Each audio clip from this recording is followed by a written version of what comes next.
As Canadians, we have a strong attachment to the game of hockey. But for some, that love and passion goes well beyond that. Today's guest is one of those people. He's contributed greatly to the growth of hockey in Prince Edward Island, as a player and as a coach. And Nick continues to this day as the headmaster of the Mount Academy here in Charlottetown. Please welcome Stratford PEI native, Kenny MacDougall.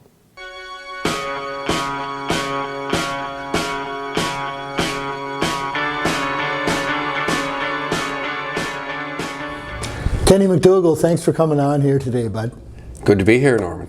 So Ken, when I think of you as a hockey player, I always think of you as a captain. Your minor hockey teams, the Abbeys, even the Morel Polestar Leafs back in the old EKHL.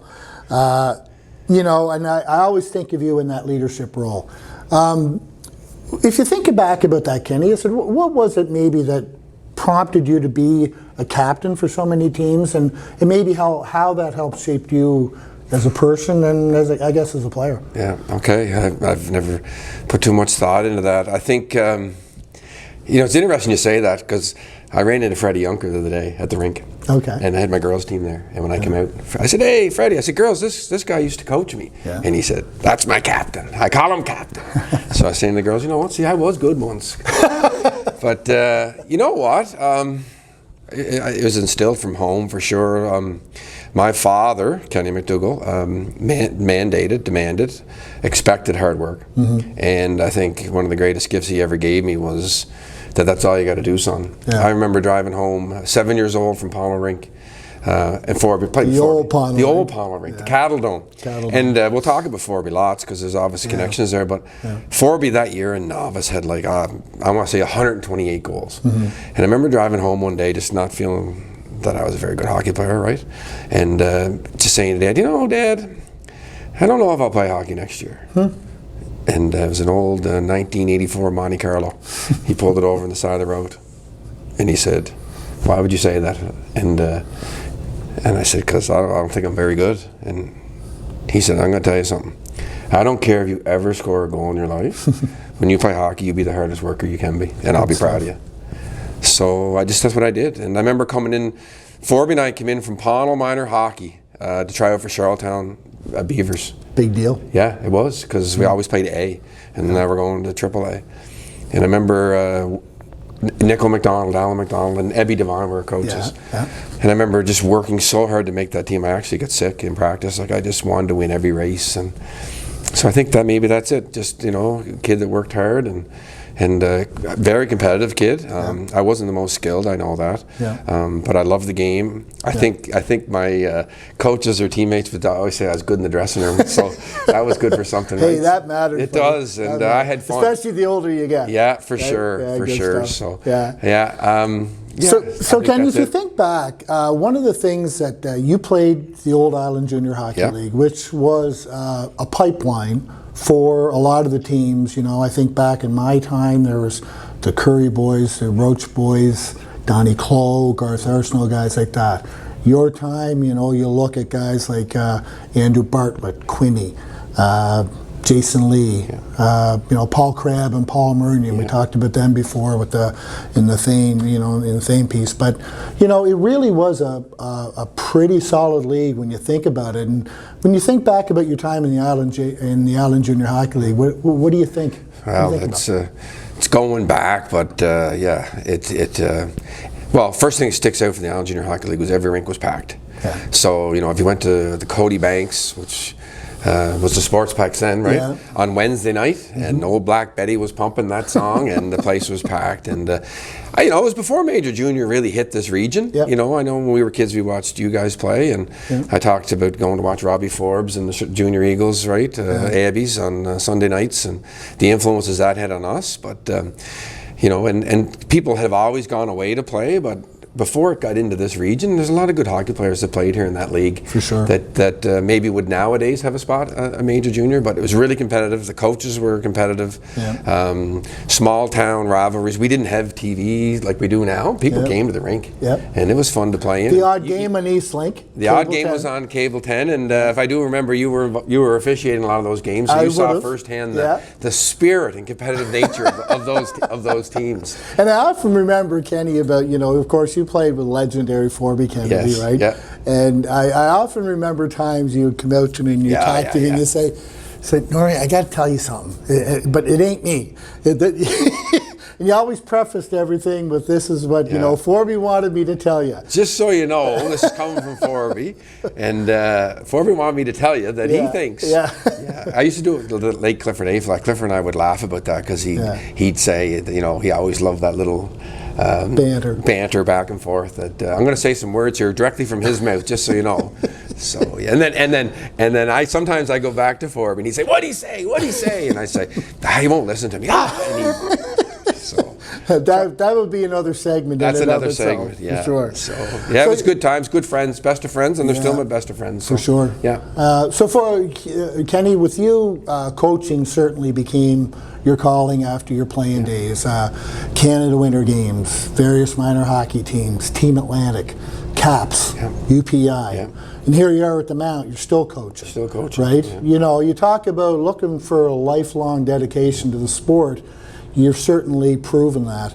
But when you think back, you mentioned Freddie Juncker earlier, were there other coaches that maybe who stuck out or maybe influenced you to follow the coaching vein? Yeah, like right back from the Pownell days, our teams were small. We had 9 kids, 8 kids. We had tons of ice time. But Ali Wooldridge stands out. Ali was, he was a father in the neighborhood, and he drove me to the rink a lot. So, Alan, Nickel McDonald and Ebby Devine, I think really introduced me to that competitive spirit, Ebby, right? And you want to make your coaches happy, and I think it was the first chance, you could do whatever it took to win and be physical.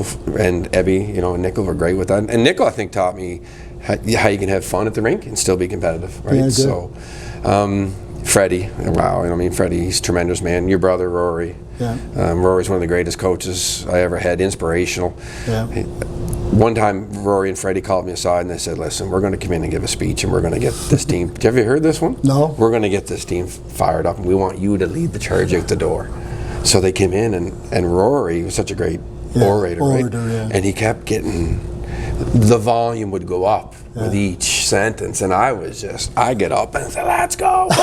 I went out and I get out to Simmons, and Freddie tells this story, and I did about 2 laps, and I realized I was the only one out there. So I went and sat on the bench, and the rest of the team came, and I could see Rory and Freddie laughing, and they got to the bench, and Rory leaned down, and he's like, "I wasn't done." So halfway through the speech, I thought that was you were sold. I was sold. I thought that was my cue, but Isn't that they funny? were great. Shane Turner, I had a little bit, and Shane's been a bit of a mentor. You can always give Shane a call. For sure. And even if it's about Riley's hockey, I thought Shane's been great. Forby Kennedy obviously just taught me the importance of team. Forby was a master making sure we were together and united. And I did enjoy Billy at UPEI because Billy brought that technical piece that I really fell in love with. Yeah, good. And the way I get into coaching was Mike James phoned me, and Paul Murnihan and I would have been captains of 2 teams and kind of rivals our whole lives, and he got Paul and I out coaching a midget team when we were like 22, 23. And that's how it started. Mike James had his hands on a lot of coaches. He was involved with the Merchant Kings here with all that stuff too, right? Guy, put in a lot of time. And I just think how unprepared we were for it, but Mike brought us into it, and Paul and I coached together for a lot of years. So one of the coaching stints was with your good buddy Forby, right? UPEI. Must have been kind of cool. Here you are, you go from the Cattle Dome, right? And then here you are.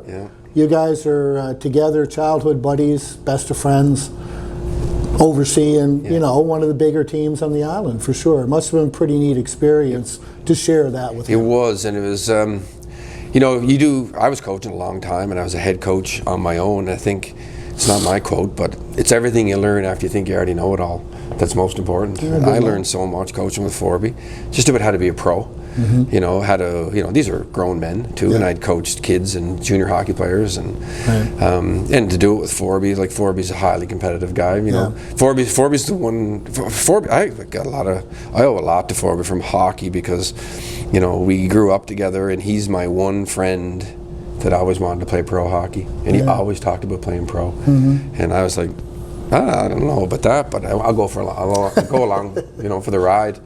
So being able to coach together, it's 4 years. I was coached there as an assistant. Got to run the D, coached a lot of good D, Reggie Tricito, Ryan McKinnon, and all these guys. And I had a tendency to just keep putting them on the ice. Like I hear some nights you say, Ryan McKinnon used to play 30 minutes a night. I'm thinking, I could take some of that credit. But I learned a lot about game day prep. About communication. Like these athletes today, you have to talk with them. You must be continually learning in this, Kenny. When you think about, you go back to where you were, you didn't know anything. You and Stumpy working and coaching to where you are today. We used to put the tracksuits on, and Paul and I, we'd skate around the old UPEI rink, and what do you want to do? I don't know. What do you want to do? I get a drill Forby used to use. And you know what? I think that's hockey. That's why I love it. I mean, I'm 50 now, right? So I don't know when the kids look at me, how old they think I am, right? But I'm sure they think I'm old. I try to be youthful and energetic and charismatic, but always learning. I just said today, I have an assistant coach, Rebecca Babiak. She played D1 at Union College. She's 28, 27 years old. I'm learning from her. Cool. All the time. So that's what I love about hockey, and we have a great staff here. We have Olivier Filion, director of hockey. I'm learning from him. Yeah, for sure. You know, all the time. And good stuff. It is good. We share. Nice to be open too, right? I have to be. Yeah, I have to be. I have to be. Yeah. So Kenny, the green and white's obviously a big part of your life. Obviously a big part of your in-laws' life too, and I don't think you would ever find two bigger fans of UPEI hockey than your father-in-law, Billy Mulligan, of course, who unfortunately passed away recently, and Georgina, who sits up in the middle of that section, just down in front of me in the broadcast booth. And you know, you think about them, the love they have for the program, and what do they mean to maybe you and maybe to the program itself? Well, when I think of Georgina and Billy, and I think of UPEI, I think of pride, right? So I look at our community, and I feel our community has a lot of pride in UPEI hockey. I really do, and it's a connector of generations. I mean, you go to that rink, and there's generations of connections. Georgina used to work at the university in the registrar's office, and nobody's rung the cowbell more times than her at the UPEI game. But what a tremendous person! What a tremendous person! Beautiful. And the relationship she has with former players, and especially Joel Ward, unbelievable. And it's hard to talk about Billy. Getting a little emotional. But somebody said to me the other day, like, if you had a chance to have dinner with anybody in heaven or a coffee, that'd be Billy. There. And that's pretty good. Pretty nice. But he, just to get together here, Billy was UPEI Panthers in my mind. You know, and what a tremendous legacy. And I think he's taught us as a family to be good to people, work hard, and follow your dreams. Nice. That's about the essence of Billy. That's Mulligan. Billy. There you go. So, Kenny, you followed your education dreams. You became a teacher. You became a school counselor, school administrator. Things are kind of going good. You know, you're a principal at Stratford Elementary at the time. Dream job, and I left it. And then all of a sudden you say, I think I'm going to start a private school. And I'm going to start it at age 44, in the middle of my life. Bold decision. Big time. Maybe talk about, Kenny, what led to that decision, and maybe what sort of vision you had for the school, and maybe wrap it up with a little where you've seen the growth of the school over that time. Kind of a 3-in-1 question. Okay, so I joke I had the dream job being principal in one of the largest elementary schools in the province in my hometown. But I always had this dream of this. I always felt there had to be a better way to combine athletics and academic pursuits. And my quick story, standing around the glass with the Eastern Express Bantam team, Steve Champion's son Carter was on the team, and I told Steve about my idea. And I said, what's holding me back? Because I had been with prospective partners to government a couple of times. I said, what's holding me back is just writing this proposal. I'm so busy. And Steve said, well, I'm retired from UPEI. I can work on this with you. And credit to Steve Champion, because he doesn't get enough credit. But his view and his vision, I'm very organic. Let's just do it and see how it goes. And we'll fly the airplane as we're building it. Yeah. He's that strategic engineer brain. Right. And we started with 21 kids. Great mix. Great mix. Because I'm quick and he's methodical. Right. It's a great mix. Nice. And we started with 21 kids. I said, I don't care if we have 10. Let's get this school off the ground. And then surround yourself with good people. I mentioned Olivier, Filion, but being able to bring Olivier in and help grow the hockey program has helped us to the point that now we're moving, we're expanding, and it's obviously further ahead than I ever thought it would be at this point in time. Is that right? Yeah, it is. And but for me, I left 21 years of the profession, full secure pension and all those things. But we'll go back to that: follow your dreams, make it happen.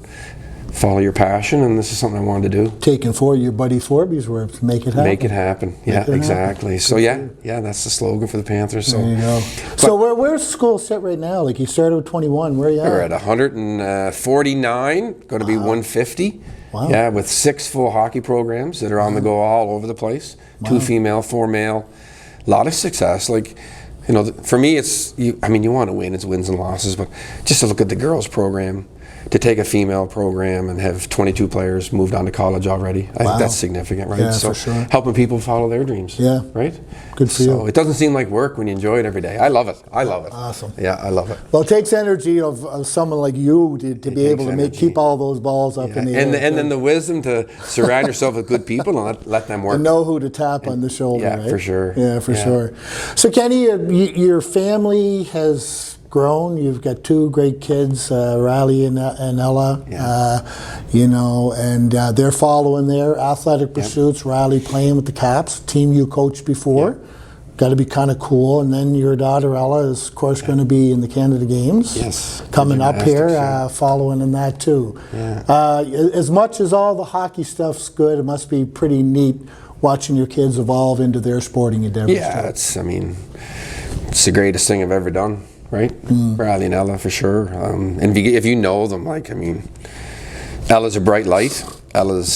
She's what you see is what you get, but she's energetic and she's charming and she's funny and she's witty, and her mother would say she's a little bit too much like her father, but she's a competitor. She's a kid like that can Dad. She is.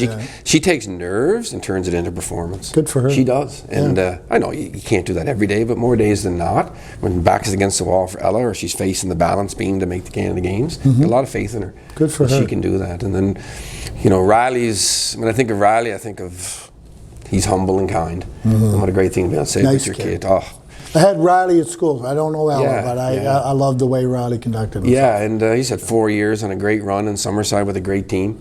He's got a nice role. Of course, I'd love to see him play in the power play more, but he's got hands like his father. But anyway, actually, he's got better hands than me. But he's a really good face-off, hard-working kid, penalty killer. Yeah. Good teammate. So, they make you proud every day. Right. Yeah. Did they both come here? No, Riley came here.